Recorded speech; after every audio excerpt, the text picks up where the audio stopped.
So what I sense is that first of all, finances needs to be reined in, okay? And also, you know, as a Gemini, as an air sign, you are very resourceful. So you have more than enough at your disposal right now. And I know that, you know, in the US, it is the 4th of July type of holiday season. You might be traveling back and forth. You might be, you know, moving about to meet friends and family members and going to all these functions. So it is going to drain your financial resources, okay? So that is one way that you can mitigate the effect, just by being a little bit more, I guess, balancing the books a little bit more and setting aside and being realistic about how much you have versus how much you want to spend, okay? So there is an energy here of, you know, swift travel, swift communication, and even like a lot of opportunities for you to get out there and socialize as well. It is in the reverse position, so I do feel there is a sense of obligation associated with it, okay? So it might be family functions that you cannot miss out on, mainly because, you know, you are emotionally invested in the situation. So there could even be like marriage types of situation that or even, you know, just family gatherings in general, where you have to buy gifts, you have to buy like presents for whoever it is that is throwing the party, and you're just like, I don't really want to go because it is going to drain me, okay? So just rest assured that your presence, honestly, I do feel that your presence is going to be more than enough to appease the other party. They invited you for you, not because of, you know, whatever tidings or whatever gifts that you're bringing. So keep that in mind. And I know that one of the dangers I've seen a lot with Geminis, and especially when you're showing up in the reverse position, is you do like you tend to be a little bit extravagant, okay? And it's and there's nothing wrong with that if you have the financial backing, but I do feel that you know, taking a once over at the checkbook or your bank account every now and then will be like a good reminder for you to get in the habit of like reining in your expenditures and to be realistic about how much it is that you actually have, so that you can budget yourself accordingly. So for example, if you were to look at your bank statement at the beginning of the month, towards the middle of the month and at the end of the month, you start to forget how much is, you know, leaving and how much is coming in. So I hope that makes sense. So like, I don't know, have it on your phone, have it somewhere where it's accessible, where you can look at it every few days, for example, will allow you to make better, a little bit more cautious and better informed decisions when it comes to expenditures, okay? So that situation itself, not to worry. I do feel it is going to lift by the first week or so. And then by the second week, you are going to like take a very serious assessment of what it is that you have, okay? And even like, I feel that a lot of invitations are in the works for you, and you are, you know, traveling about, trying to accommodate everyone, trying to meet everyone, and it seems like a little bit exhausting, okay? So reserve the time to yourself. And I do feel coming in the second week, you're going to end up at a place where you're looking at whatever, all these family obligations, all these social functions, all these things that you have to take care of, all your expenditures, or all the necessary bills that you have to pay, and you're going to like, it's kind of like an eye opener, okay? So you're being a little bit more realistic coming in by the second week, and you are just picking and choosing what is top priority for you, okay? So that energy itself is going to be more than, not only is it financially like liberating, it's also like for your mental health is much better for you. So instead of like running around all over town, traveling all over the place to see everybody that is marginally related to you, you are going to like take stock of who it is that you want in your life, and you are going to devote the time that you spend with them. So it's not only good for your mental health, it also protects you from, you know, accidents, encountering from being too frazzled, where, you know, you're kind of stressed out and your social interactions are not at top quality. So taking the time off and, you know, figuring out what matters to you and who it is that you really want to see will narrow down and will like alleviate a lot of the stress and the pressure you're feeling on this on this front, okay? So the people that are important are the ones that you're going to make time to see, And in the process, you are going to be quite happy. Okay, so there's an element here of family reunions, of like reunions with old friends, reunions with people who might not be in your extended family, but you consider to be family, because you know they're with you through thick and thin.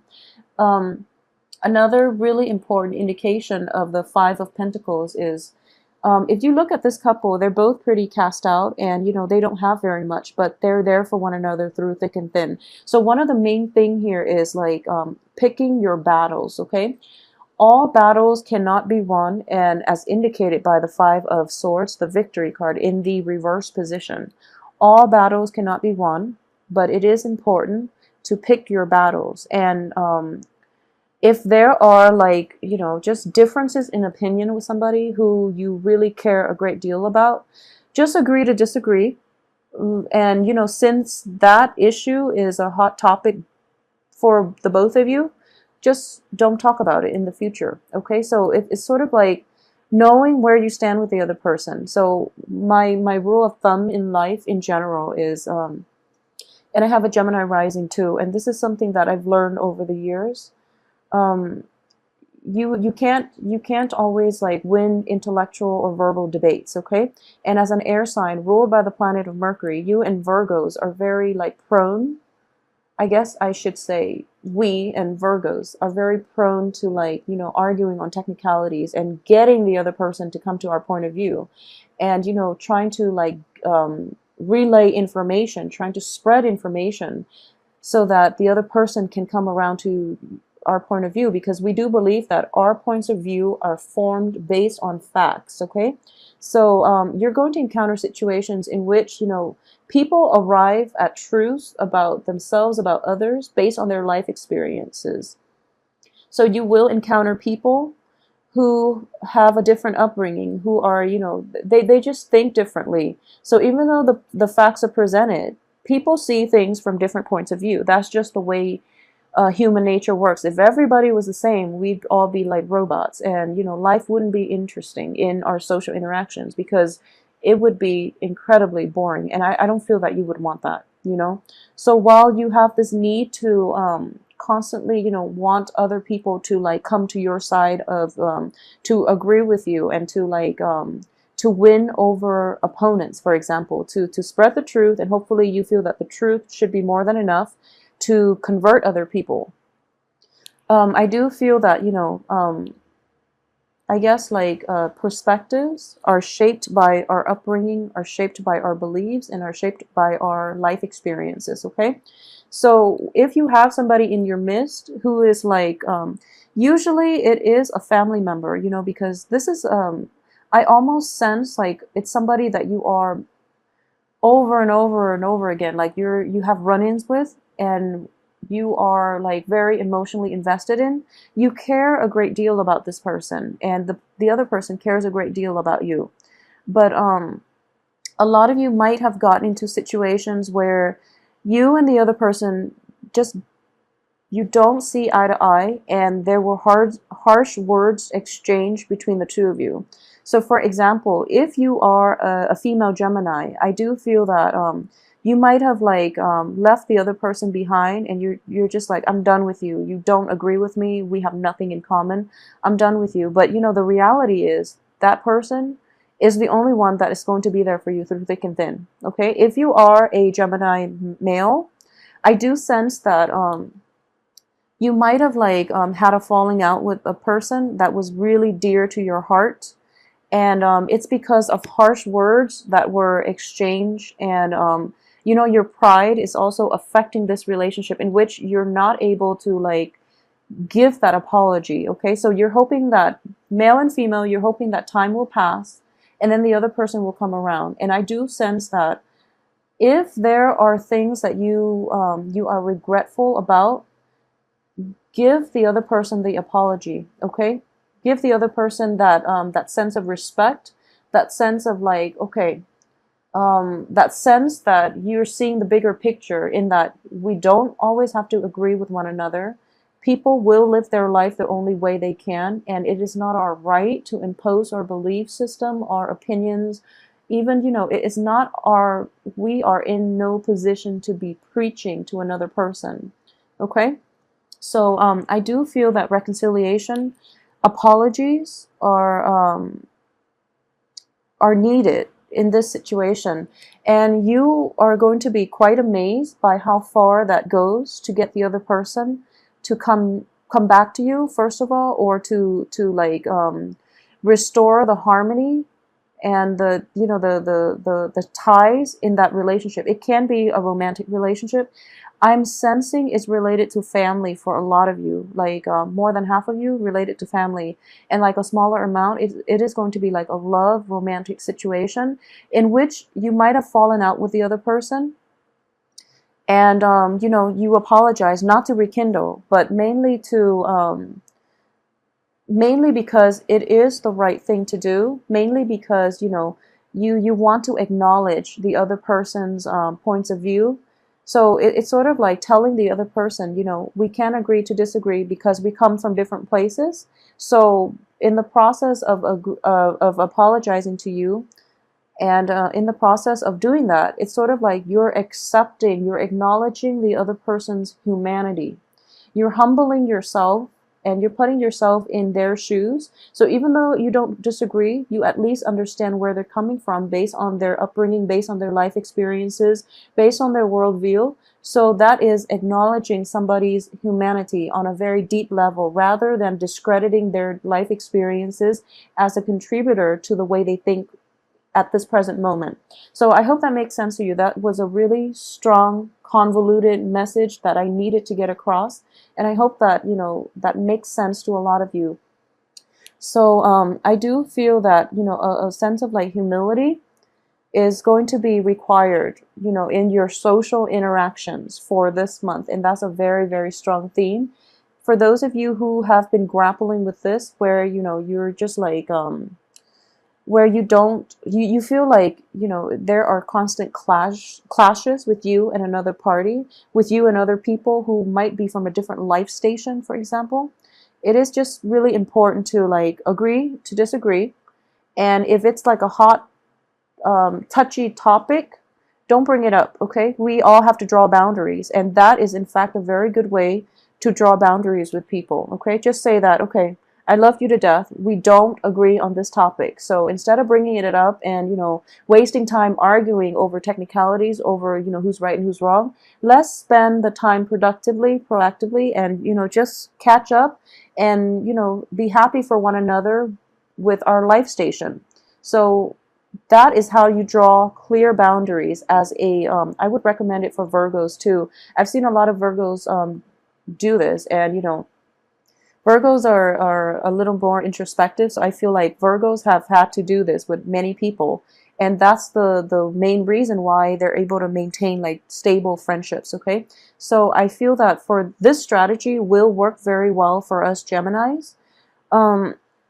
So, you know, that's something that you want to do, especially when it concerns like family members, when it concerns people that you love unconditionally, and you just can't for some reason agree with one another on one another's like life paths, okay? So that's something that I would encourage you to try if this is an issue that you've been grappling with. Not only will it preserve your sense of well-being, it's going to like, it's like therapy. It's like mental health breakthrough, okay? So I hope like you actually, if you're grappling with this dilemma, try to set boundaries in that way, okay? Whoever it is, try to set boundaries. It will open like a very, it will allow like a deeper, a more profound level of communication between you and another person once everybody acknowledges the elephant in the room, okay? So once you are just like open, honest about what works and what doesn't, people will come around, and it's a very therapeutic form of like setting up boundaries in a way that's not offensive. So I hope that makes sense to you guys watching. I do sense that a lot of you, let me see here. So we do have two prominent signs here. The first is an earth sign. The second is a fire sign.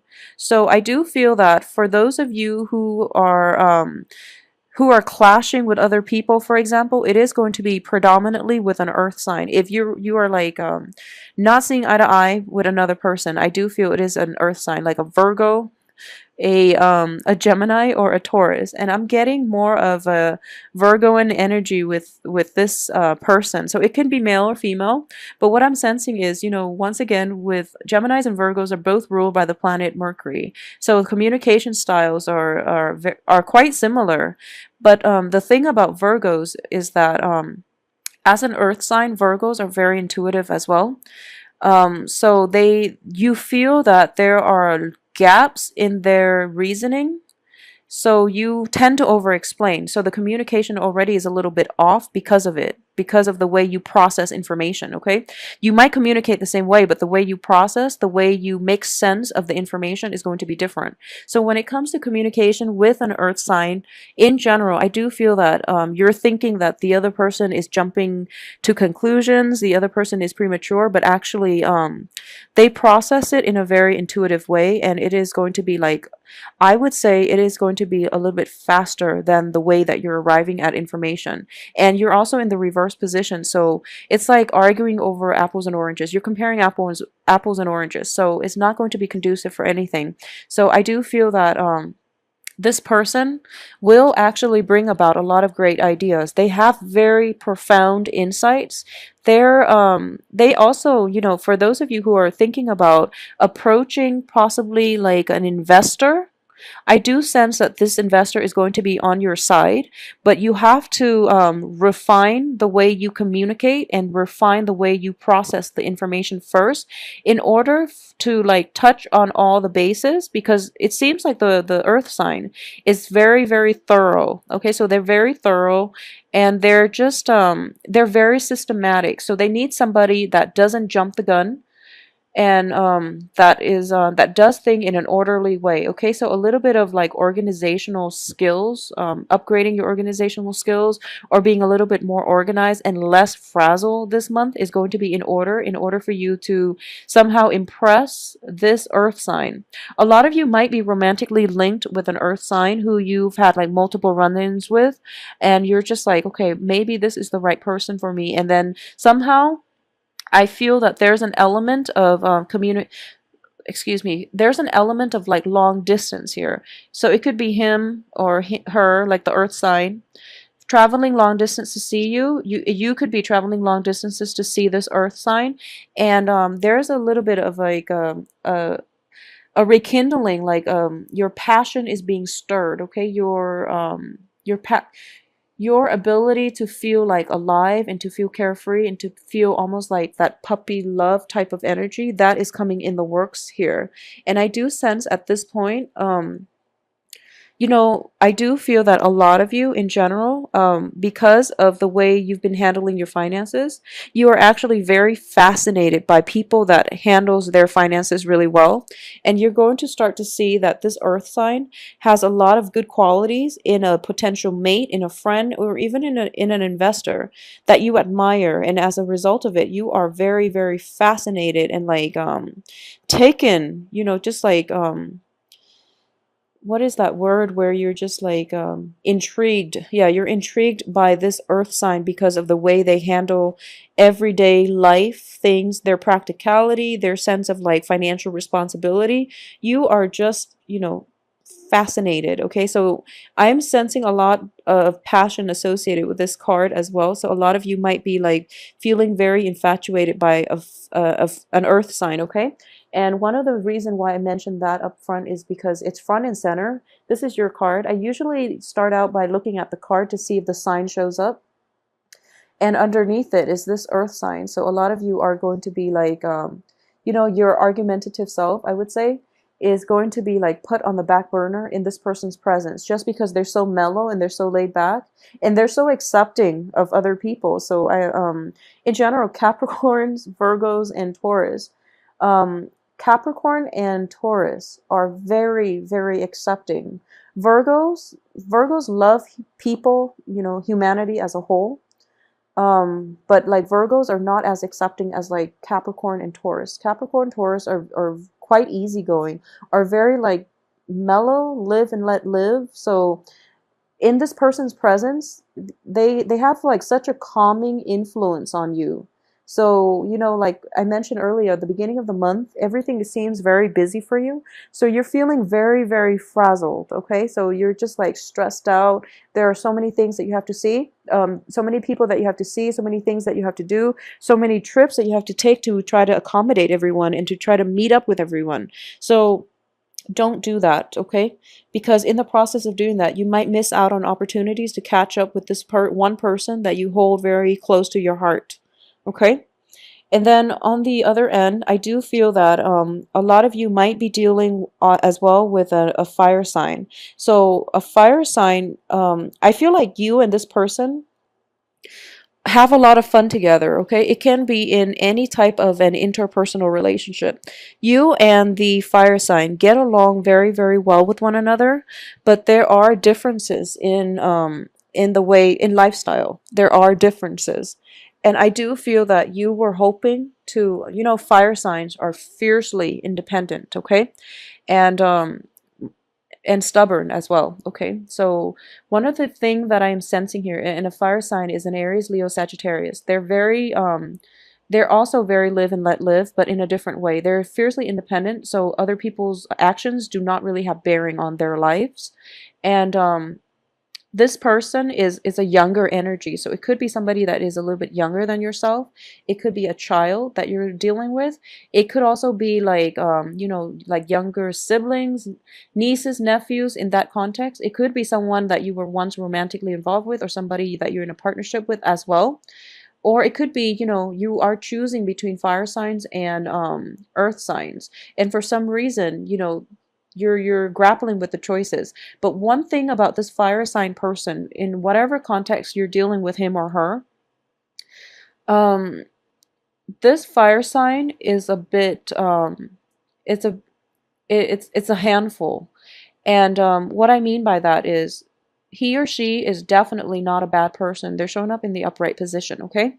So they're not a bad person, but the thing is that they're fiercely independent, and the more that you try to control, the more they will rebel, okay? So the swift victory here on top of this fire sign means that, you know, it's not even a stalemate. I feel that there's a sense of defeat when it comes to dealing with this fire sign, okay?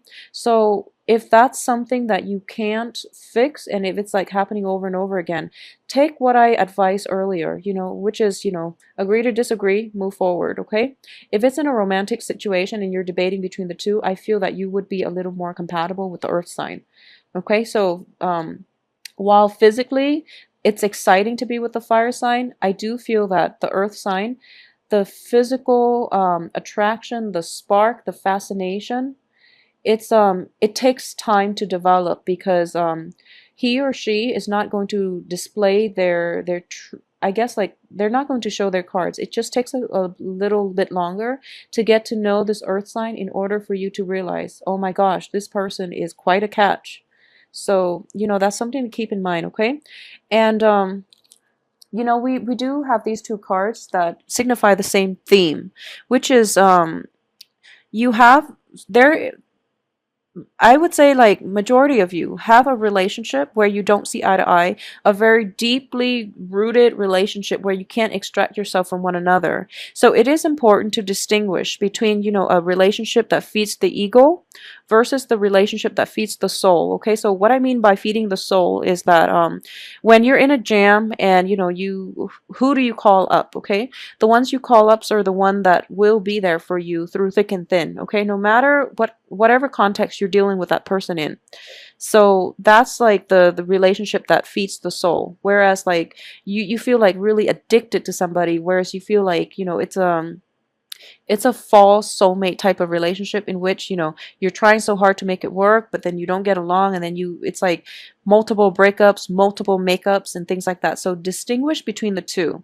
And I do feel that for a lot of you, unknowingly, I do feel that for a lot of you, the fire sign might be the ones might be the one that that actually feeds your soul, and the earth sign might be the one that you're addicted to, that you're just really fascinated by, that you're just like really enthralled by, okay? But when it comes to relationships, like romantic relationships, um It could be, you know, one way or the other, but it is important for you to realize like which one is which sign would be a better fit for you, you know, in terms of establishing a stable lifestyle. So if the fire sign has always been there, but they don't want the same things in marriage, obviously you're not going to want to get involved in that situation because, you know, they're not going to change. I feel like they're not going to change. They're not going to change their opinion, and their lifestyle is pretty much like set in stone. They will only change on their own accord, and they can't be convinced, okay? Whereas the earth sign can be a little bit more, willing to compromise on these things. Okay, so I hope that makes sense for you, and I do hope that you know, take it easy this month and try to avoid rushing into things too fast before you really get to know, you know, to get like the lay of the land. um avoid like accidents too, like don't move too fast, don't drive too fast, don't overbook yourself or over like schedule. And I do feel that in general, things are going to be very good for you actually. Okay, so on the home front, there are a lot of reunions, and I do feel it is going to be a very, very nice month for you.